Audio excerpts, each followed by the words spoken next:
आजकल social media हो, main stream media हो, एक ही टॉपिक हर जगह जो है वो ज़ेर बहस है और वो है हकीम बाबर साहब की शादी का मामला।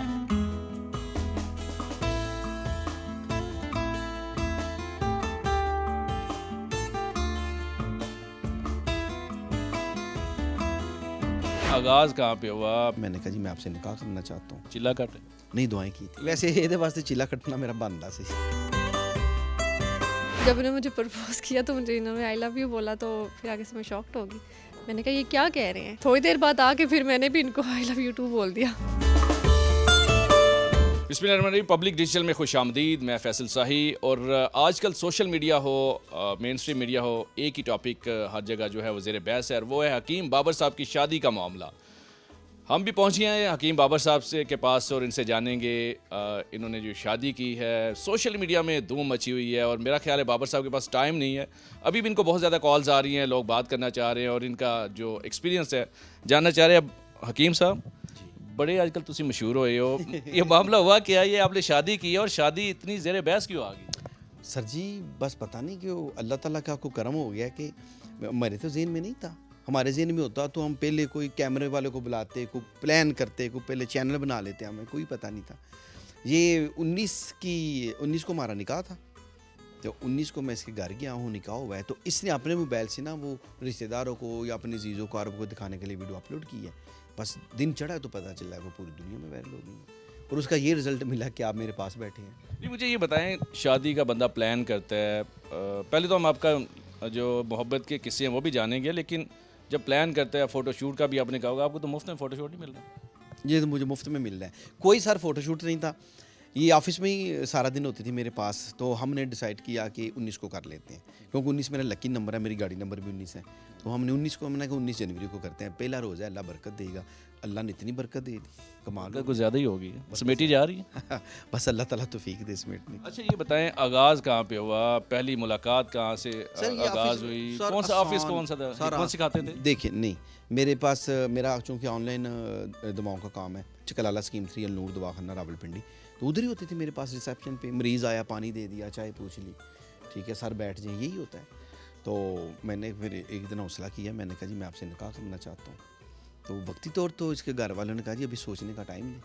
तो बार अल्लाह का ने करम किया, फिर करम इतना ही हो गया कि आपके पास बैठे। चिल्ला कट नहीं दुआएं की थी। कितना अर्सा दुआएं करते रहे और फिर पहली दफ़ा इजहार किधर से हो आपने किया? वैसे ਇਹਦੇ ਵਾਸਤੇ ਚੀਲਾ ਕੱਟਣਾ ਮੇਰਾ ਬਣਦਾ ਸੀ। अच्छा आप बताएं जी, कैसे ये एकदम मोहब्बत का सीन और पहली दफ़ा इन्होंने कब आपसे इजहार? पहली बार इन्होंने इजहार जब किया तो मैं तो खुद ही परेशान। हकीम साहब बड़े जोश के साथ बोल रहे हैं, आप बड़ी धीमी सी जुबान में, लगता है खुशी थोड़ी कम है या परेशान होगी? नहीं ऐसी बात नहीं है, कल दरअसल बहुत ज़्यादा इंटरव्यू दिए हैं, उसकी वजह से मुझे बहुत ज़्यादा थकावट हुई है और इसलिए सुबह भी पार्लर से 2 घंटे। अच्छा ये बताएं, आगाज़ कैसे हुआ? हकीम साहब ने जब पहली दफ़ा आपसे इजहार किया, रिएक्शन क्या था? जूती इतनी ला ली? नहीं ऐसी कोई बात नहीं, अल्लाह माफ़ करे। ये बात बिल्कुल ठीक है। हुआ क्या, थोड़ा सा अपने आगाज़ का बताएं ज़रा, कि चोरी छुपे देखते थे, होता क्या था, आगाज़ कैसे हुआ, ज़रा स्टार्ट का जानना चाह रहा हूँ। जी बिल्कुल ऐसे ही है। मैं जब ऑफिस में चाय बनाती थी, इनको चाय बना के देती थी, मुझे कहते थे कि तुम चाय बहुत अच्छी बनाती हो, तुम चाय बहुत अच्छी बनाती हो। ये 2-3 दफ़ा ज़रूर। आपको लगा हकीम साहब लाइन मार रहे हैं? जी नहीं, मैंने तो ऐसा कोई सोचा ही नहीं था कि ये ऐसी वैसी कोई बात होगी। लेकिन फिर इन्होंने मुझे ना आई लव यू बोला। जब इन्होंने मुझे प्रपोज किया तो मुझे इन्होंने आई लव यू बोला तो फिर आगे से मैं शॉक्ड होगी। मैंने कहा ये क्या कह रहे हैं। तो मैं तो बड़ी परेशान सी होगी। मैंने खैर उस टाइम मैंने कुछ बोला नहीं। थोड़ी देर बाद आके फिर मैंने भी इनको आई लव यू टू बोल दिया। बड़ा हकीम साहब को दवाई बड़ी तेज़ देती है जी कि फ़ौरन ही आई लव यू का जवाब आ। ज़ाहिर है फिर मैं क्या कि उन्हें रिस्पांस आ जाए, बातों कितने मुकर ही ना जाए। अच्छा फिर कितना टाइम लगा आपको इनके घर वालों से बात करते हैं? और आपकी फैमिली में है कौन कौन? मेरी फैमिली में सब है, वालिद वालदा दोनों ही आते हैं? इसके अबू हमारे साथ ही थे। फिर भी उन्होंने आपको इजाज़त दे दी? जी अल्हम्दुलिल्लाह सब राज़ी हैं, सब शामिल थे शादी में। हकीम साहब पहले आपने इनके वालिद साहब से जाके बात की, वालदा से बात की? नहीं, इसकी वालदा मेरे पास दफ्तर आती थी ना, तो मैंने इसकी वालदा से कहा जी मैं ना इससे निकाह, मेरा इससे निकाह कर दें। तो कहती है निकाह आपके घर वाले मान जाएंगे? मैं कहा जी मैं ट्राई करता हूँ। तो फिर मैंने दूसरी बीवी को बनाया तो अल्लाह का करम हुआ, मान गई। तो अभी दूसरी और ये इकट्ठे रह रहे हैं। क्या बात है। हकीम साहब पहली शादी को कितना अर्सा हुआ है? बच्चे कितने हैं आप? 20 साल हो गए हैं, चार बच्चे हैं, 3 बेटी हैं और 1 बेटा है। बेटा बीकन जाता है और बेटी कॉलेज जाती है। पहली शादी को कितना अर्सा हो गया? 20-22 साल हो गए। 20-22 साल हो गए। बच्चों की कितनी उम्रें हैं और छोटी अम्मी को कैसे उन्होंने एक्सेप्ट किया? सारा दिन उनके साथ रहती है, रात को इकट्ठी होती हैं, दिन को भी इकट्ठी होते हैं। असल में दफ्तर होने की वजह से ना इनका आपस में हेलो हाय थी सबसे। हमारा ना पहले से ही मतलब घर में आना जाना था बाजी के साथ। अच्छा, तो रिहाइश भी आप लोगों की करीब थी। हकीम साहब उम्र कितनी? उम्रों का बड़ा यार, तस्वीर है। 26 साल तो नहीं ਇਹਦੀ ओरिजिनल 26 साल ही है, मेरी 50 प्लस है, लेकिन वो फिर 70-82 साल लै गए। सब सही है दसो 50-52 साल 52। 52 साल से मैं हो गया 300 अच्छा हुन मेरी दाढ़ी चिट्टी हो गई, ये भी अल्लाह दी देन है। अब देखिए मैं 50 को टच कर रहा हूं हकीम साहब। अच्छा क्लास फेलो मैं ਤੁਹਾਡੇ ਤੋਂ ਮੋਟੀਵੇਟ ਹੋ ਰਿਹਾ ਇਹ देखो मैं हकीम साहब ਤੇ ਦਾੜੀ ਰੱਖਣੀ ਸੀ ਨਾ, ਤੁਸੀਂ ਹੁਣ ਯੰਗ ਲੜਕੇ ਬਣ ਕੇ ਫਿਰਦੇ ਹੋ। मेरा कारोबार ही ये है कि अच्छी दाढ़ी हकीम साहब ने बड़ी जचदी है। आगे क्या प्लान है कि आगे यही प्लान है, ये आगे मेरे साथ दफ्तर ही आगे रहेगी। लड़ाइयाँ शाइयाँ तो नहीं होनी कि पहली वाली मिसेज अल्लाह ताला देखिए जी, गैब का इल्म अल्लाह ताला जानता है। मैंने जो कदम उठाया है एक मुस्बत सोच के साथ उठाया है कि निकाह को तरजीह दी जाए, बजाय इसके कि हम किसी रिलेशनशिप में जाएं।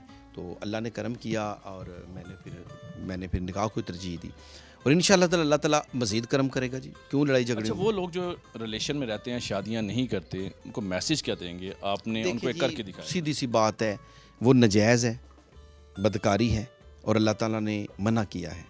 और अल्लाह ताला ने हुक्म दिया कि आप निकाह करें। सूरत अल-निसा में लिखा है 2-2 करें, 4-4 करें, इंसाफ के साथ कर सकें तो करें और ज़िना के करीबी भी मत भटकें।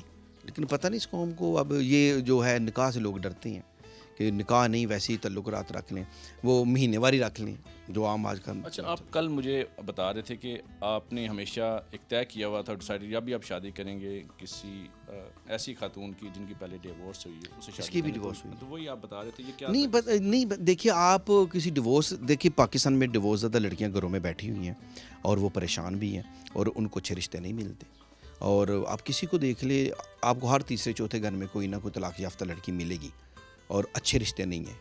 तो मैं अगर फ़र्ज़ करे करता हूँ एक और, तो मैं किसी तलाक याफ्ते से करूँगा कि उसका सहारा बनूँगा, उसके खर्चे उठाऊँगा। तो मेरा अंदाज़ा है कि मैं 45 ममालिक दुनिया के देख चुका हूँ, बहुत से इस्लामी ममालिक में गया हूँ जहाँ निकाह को आम किया हुआ है और निकाह करते हैं, घर ले आते हैं कि चलो कि उसके घर का जो बोझ है वो कम हो। तो वो जो अभी आप बात कर रहे थे रिलेशनशिप वाली, तो पाकिस्तान में आम है।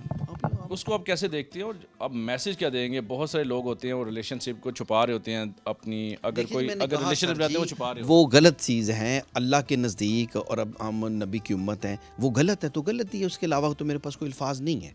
अगर आप किसी को इज़्ज़त देना चाहते हैं तो निकाह से बेस्ट किसी चीज़ की इज़्ज़त नहीं हो सकती। अभी 2-3 दिनों से जिस तरह मीडिया में आपको लिया जा रहा है और बार बार आपसे राब्ते भी हो रहे हैं, तो इसको कैसे एंजॉय करें? इसको मैं तो देख ही नहीं रहा, मैं तो आपके फ़ोन सुन रहा हूँ, लोगों के फ़ोन सुन रहा हूँ, मेरे पास टाइम ही नहीं है देखने के लिए। मुझे तो लोग आके बताते हैं जी वो ये हो गया, बड़े वायरल हैं। तो वैसे भी मैं दुनिया में इतने ममालिक में जा चुका हूँ, फिर उन ममालिक से लोग मुझे कॉलें कर रहे हैं, ये हकीम साहब आप तो पाकिस्तान में बैठे, आपको अंदाज़ा नहीं है कनाडा, इटली में या अमेरिका में क्या हो रहा है, ऑस्ट्रेलिया में क्या हो रहा है। हकीम साहब दवाइयाँ भी आजकल बेच रहे हैं, बस सारे कितने दवाइयाँ बेचनियाँ ने, 6 दिन हो गया है इंटरव्यू दे रहे हैं मैं। अच्छा, ये बताएं आगे क्या प्लान है? हनीमून पे कहाँ जा रहे हैं? उसका मौका भी मिल रहा है कि बस मीडिया पे लगे हुए हैं, सोशल मीडिया? हनीमून का अभी तक ये कह रहे थे मैं तुम्हें लेके जाऊंगा साउथ अफ्रीका, और अभी प्लानिंग चल रही है साथ साथ। मैंने तय किया मालदीव जाएंगे और नथिया गली जाएंगे और मैं उम्रे पे जा रहा हूँ जुम्मे को। हकीम साहब बिल्कुल ही लोकल रह रहे हैं या इंटरनेशनल चले, कोई दरमियान वाली कोई जगह नहीं मिलती? नहीं वो देखिए मालदीव बहुत पसंद है मुझे। देखना मालदीव का आपको लारा लगा के नथिया गली पे ना टाल दे। नहीं पहले हमने चले जाना था, ये देखिए क्या कहते हैं, आप लोगों के इंटरव्यू ना खराब हो जाए। हकीम साहब नक्शे दिखा रहे हैं मालदीव, साउथ अफ्रीका और आखिर में नथिया गली आ जाए। नहीं नथिया गली ये है, मालदीव वो है। मैं उम्रे से आऊँगा ईद के बाद इंशाल्लाह। अभी उम्रे पे जा रहे हैं, उम्रे का प्लान किया है, मियाँ बीवी दोनों जा रहे हैं? नहीं मेरा प्लान पहले से था, मैंने 1 महीना पहले से तय किया हुआ था, टिकट ली हुई थी मेरी, तो ये दरमियान में हमारा निकाह हो गया। उम्रे पे जाने से पहले ही हो गया। उम्रे पे जाके दुआ करनी थी, पहले ही कबूल हो गई। हाँ, अल्लाह ताला पहले कबूल का, पहले रोज़े कबूल हो गए। चले जी, अल्लाह पाक आपको खुशियाँ दें। यकीनी तौर पे जी निकाह में बड़ी बरकत होती है और हकीम साहब ने भी ये तय किया हुआ था जब भी शादी करनी है किसी दूसरी जो तलाक याफ्ता खातून से करनी है, और बड़ी प्यारी इनकी जोड़ी, अल्लाह पाक इनको खुशियाँ दे। तो इंशाल्लाह फिर किसी प्रोग्राम में मुलाकात होगी। अल्लाह हाफिज़।